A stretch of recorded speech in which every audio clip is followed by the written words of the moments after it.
So recently, J. Cole finally released his new record after 3 years of wait. Finally have his new record called The Off-Season. J. Cole has really been a rapper that's been controversial. You know, he's been loved by many people, and at the same time he's been despised by many people due to his very controversial opinions. A great example of this is Snow on the Bluff, which really talked about the BLM situation that was going on at the time. But a lot of people were indecisive between it. A lot of people thought that J. Cole was uneducated with what was going on with BLM, and a lot of people thought that he was fine. He wasn't necessarily like in a bad place or anything like that. But as I was saying, J. Cole is known to be a pretty controversial figure, expressing his political opinions through his music and just, I guess, as whole as his character. Well, personally, that doesn't really affect me as like my point of view with his music, and I still enjoy his music as really any day. He's still well known for one of those reasons.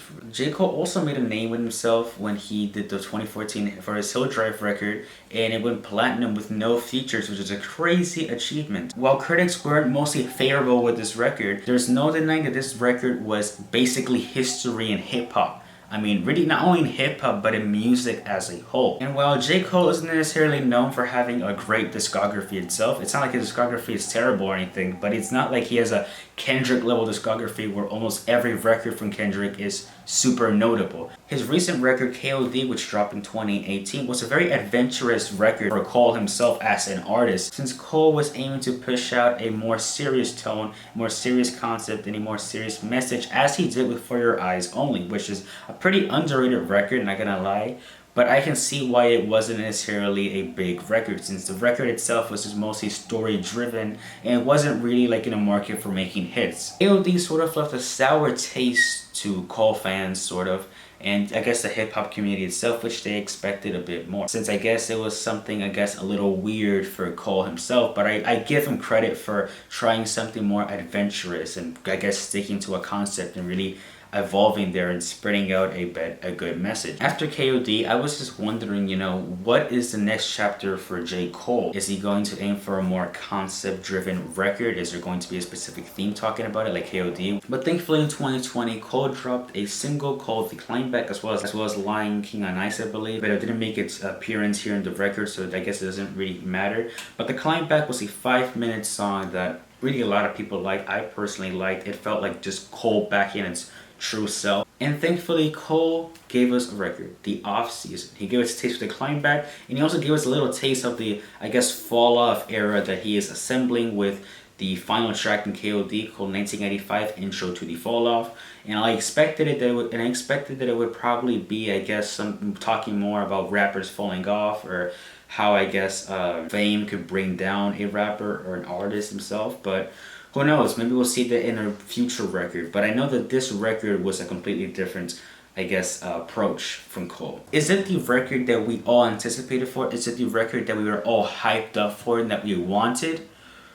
Yes and no at the same time. The intro track for this record, 95 South, is a great track. It's a great introduction for what we're about to get into in this album. J. Cole raps more about his past experience with the hood, his past experience really in his block, and really representing where he's from, which I'm assuming is from the South. And this track sort of reminded me of Deep Pockets from the Dark Lane demo tapes record from Drake. I know it's sort of weird, but just the intro itself, like lyrically, it reminds me a little bit more, because it's almost like just talking about where he's from. The beat goes very hard in this opening track, and I also like the little sample sort of like chanting at the end of the record as well, which really gives a lot of energy. The Off-Season excels when it comes to bringing out great performances and mostly great features. For example, a track featuring 21 Savage and Morray demonstrates how much of a performance Cole can put on, and just his chemistry between 21 Savage. While Morray was great at the hook and stuff, I just think the chemistry between 21 Savage and J. Cole in a lot, and now in this track, just proves the point that these two have chemistry. Well, I think it's odd chemistry, it just works for some reason. It's like the Mrs. track, you know, saying that it's my life, I do whatever I want to do with my life. It's like that bar from Cole when he said that he was a product of poverty, you know, with the narcotics and stuff like that. I like how he's rapping in that point of view. He's like, the most of the record here, just not only this track, most of the record itself talks more about Cole when he was at his worst state, really reminiscing of times where he was in his hood. I think it's the lowest point at his career. Another great track in here that has a great performance and great features is Pride is the Devil featuring Lil Baby, which was unexpected. It was actually a very unexpected feature. I never expected Lil Baby and J. Cole to collab in a million years. J. Cole and Lil Baby really outdid themselves in here. It was really great. J. Cole's performance in here was great, as I was saying. His flow was top notch, but Lil Baby, it was like sort of a transition. J. Cole was just rapping and his flow was just increasing, getting better, and better. And just Lil Baby perfectly carries that flow. I would never expect Lil Baby to do something like that. The beat has this melody that I think is the exact same guitar melody that was used for Can't Decide in that Amine record, Limbo. While there are some highlights in this record, we still have to talk about the low points of this record. The track Morray is kind of underwhelming. It sort of feels like a bit formulaic, you know, sort of a, I guess, a structure we've heard before like a zillion times from other rappers. And as I was saying, it just feels just like, I guess, a bit too repetitive. 100 Real is a very underwhelming track from Cole himself. I just did not like his sluggish auto-tune vocals that he uses in the beginning. It just, his performance overall just really can't save the track itself. It just sort of feels off, as I was saying. Another con for this record is just that Cole sometimes plays it a little bit too safe with his tracks. As I was saying earlier with the Mighty and 100 Mil, I just think that those tracks are a little bit way too safe and just sort of feel like filler, and I feel like it's not a little bit adventurous. Well, that was probably my biggest con with this record. That still doesn't mean that this record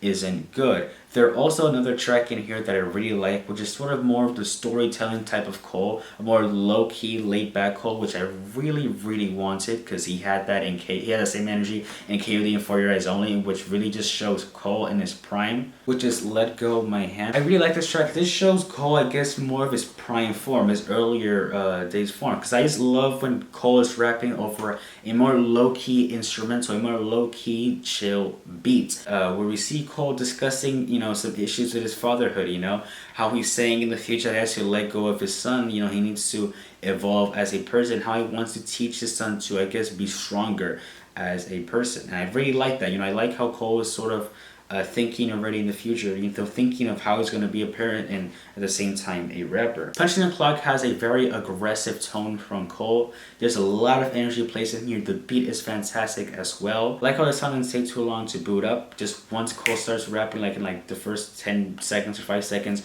the whole thing starts in. It's just bars until bars until bars. Something I really like. It sort of feels like he's just like competing with the timer, but just going on, just freestyling in his head, and it's really good. It's one of the most aggressive tracks I was saying earlier. His tone, his delivery, his wordplay, his lyric-wise, it's very aggressive. It is how he's describing the scenery as well. I feel that it's just great coming from Cole himself. Well, I wasn't a huge fan of Close. I do appreciate Cole putting out a narrative of one of his best friends who died and was very close to him as a person, and how hard it was to overcome his death. Closing track for this record, Hunger on Hillside, is a little bit underwhelming in my opinion. I felt that the track, I guess, could have been better structure-wise, and I feel that the track sort of cut itself a little bit short. The first half is sort of, I guess, sluggish. How he's rapping, his flow is a little bit awkward. Well, the second part definitely does catch up since Cole starts building up a more aggressive flow and gets more aggressive with his wordplay. I still think that doesn't save the track from itself from being a weak finisher. Overall, the off-season, while it wasn't what I was expecting and is a little bit underwhelming since we've been waiting for this record for 3 years, and I get that Cole was on and off from his creative mindset, and he wasn't necessarily, you know, feeling to rap sometimes and stuff like that, but just, you know, 3 years for a 12-track record, that just, I guess, doesn't show Cole really trying as hard as he did in the previous record. Just doesn't sit necessarily well for me. Don't get me wrong, there's a good record, it's a decent record, but I felt that just Cole was playing a little bit too safe with this record, and Cole could have been better than what he did in this record. But this record isn't necessarily as wowing as the 2014 For His Hill Drive record. I still think this record is still pretty decent and pretty good. I can't say it's really a bad record. I can't say it's a mediocre record. It's really not. I hope that for the next record, I guess for the remaining era of the Fall Off era, we get to hear a more concept-focused record, because I really just want Cole to focus more on a concept-focused record. I feel that in this era, the Fall Off will probably talk more about the downfall of rappers, maybe, I guess, feeling that he was going to go on a downfall, and just, I guess, that downfall mentally or as a character. Who knows what he's going to rap about. I just feel that he should drop a more concept-focused record. This record feels more of a mixtape than really an album. So, what do I give The Off-Season by J. Cole, I will give it a 7 out of 10. What did you guys think? Did you guys like this album? Did you guys hate this album? Let me know in the comments down below. Also, if you like this video, leave a like as well. Consider subscribing to the channel. It's free. Turn notification bell on so you don't miss an upload from me in the future. And yeah, peace out everybody, and stay safe from COVID.